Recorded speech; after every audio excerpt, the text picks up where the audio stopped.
Okay, so it's Talking Dead time. Walking Dead time. I'm not Talking Dead. I'm not Chris Hardwick. But gonna try and get through this episode. Like last week, I was very negative about it. I wasn't looking forward to the show coming back. I'm like, oh, I'm sick of this shit. And so I kind of ruined the Carl episode for myself. The Coral episode, because I was very negative from the jump. So I was like, man, I don't even care. I don't even care. He dead. Yeah, whatever. So I ruined that episode for myself. So I want to be more open-minded this week. I want to try and tune back into my show, get back into my show. So I watched this episode with open eyes and open mind. So it was a pretty good episode. They did it kind of differently than they normally do things. They kind of had like chapters, kind of was Tarantino-esque. So they started off with Michonne and like they was burying Carl. So they went through that, the grieving period, her and Rick, and that was a pretty tough little part, man. Like I was kind of negative about it last week, but this week, yeah, it's sad to see Carl go, and they had to leave Alexandria, so the Alexandrian chapter is gone.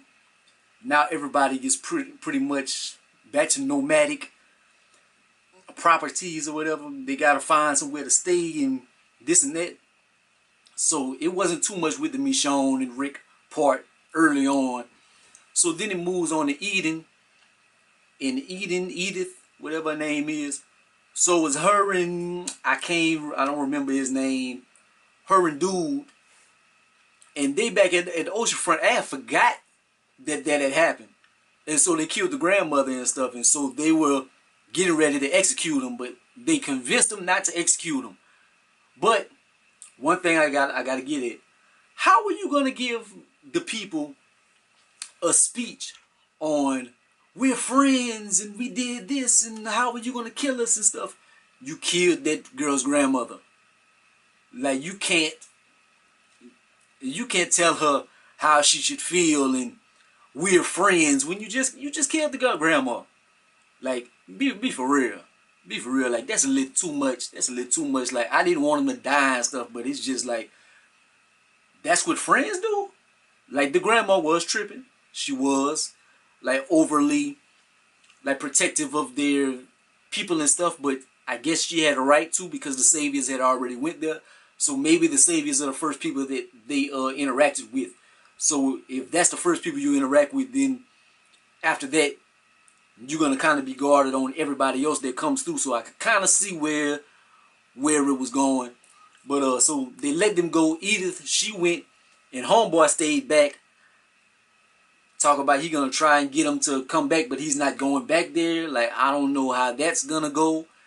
Then where did it go after that? I think it went back to the trash people. That was the next chapter. So that was crazy. No. It was Negan. So Negan is talking to the generals and stuff, and it finally looks like that's kind of Negan is finally going through some stuff with his people.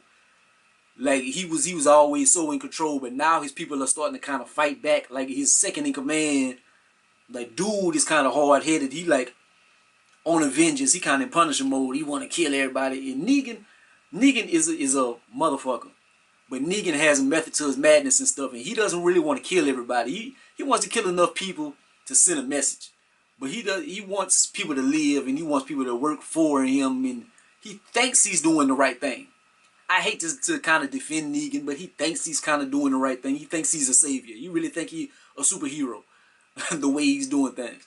But you never know what the right decision is in this time period anyway, in the post-apocalyptic world. But anyways, so he trying to tell his people, he gives them orders what to go do.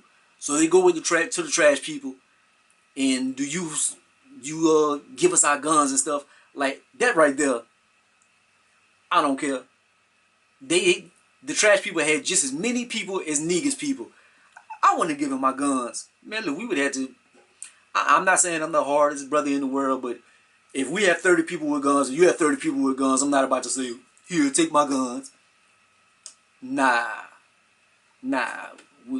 We gonna kill all that. Shit, maybe we gonna shoot it out and hopefully we live if whoever wins, and then we gonna shoot out and y'all not gonna find us back in the trash dump. We gonna try and go somewhere else. But anyways, so homeboy took control of the situation, killed all the trash people except for one, except for the Resident Evil looking bitch. So she stayed alive, killed everybody else. So Rick and them went to get their help to go and check back in on the trash people. They got stuck in the trash heap, whatever. So they wind up fighting through them. They see trash girl, a Resident Evil chick, and Rick did a cold, man. Like he like, I'm about to run my way through here. So he makes him a makeshift shield for him and Michonne and stuff. And homegirl like, I want to come with you. I gotta leave. He like, you did this to yourself. Like, that was cold. That was cold, especially after Coral had wrote his stuff and wrote his letters, and he was like, we need peace and kumbaya and all this, and Rick not really listening to Coral. So basically he shoots out on homegirl. I don't know why I'm just telling the episode, but I'm trying to make points. But anyway, so he shoots out on her, and that was crazy. Shining moment of the episode. Well, a key moment, I guess, or a highlight, you could say, when she turned everybody into hamburgers. Like, she ducked off, she turned on the trash compactor or whatever, and she sat on the other side, made noise. They all turned into hamburger helper and went through the compactor and fucked them all up. Like, that was key right there. But towards the end of the episode, Rick is still kind of out of it. He's not how he was in certain deaths. Like, he's kind of, I don't know if he's focused or he's just mad. He's just in a weird place. So he's trying to figure out what to do with himself. But he winds up calling Negan. Like, I was more sad on that part right there than for Carl's death, period. Because when they be called, even Negan was sad on that. Negan was like, damn, Carl died? Did we do this? Like, he felt guilty. He was like, he thought he killed Carl. And Rick, I think Rick took it as he was going to try to brag about it. Yeah, we killed him. But Negan, that wasn't his intentions. So he got defensible.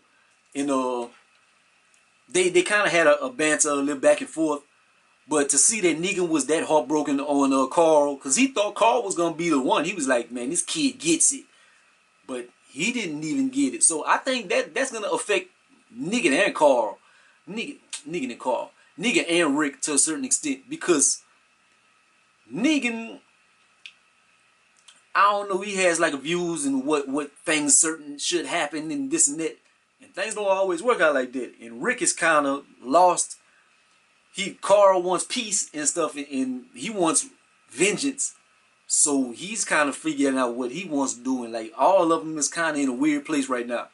But Negan was remorseful for a second, but then he hit him with, "This is your fault," and I don't know if he had points or not. He might. It depends on what perspective you're looking at it. But it was an interesting conversation between him and Rick, and it looked like they kind of had a little spot, but then Rick was like, "I'ma kill you no matter what we could have had, but it's far beyond that. You're gonna die."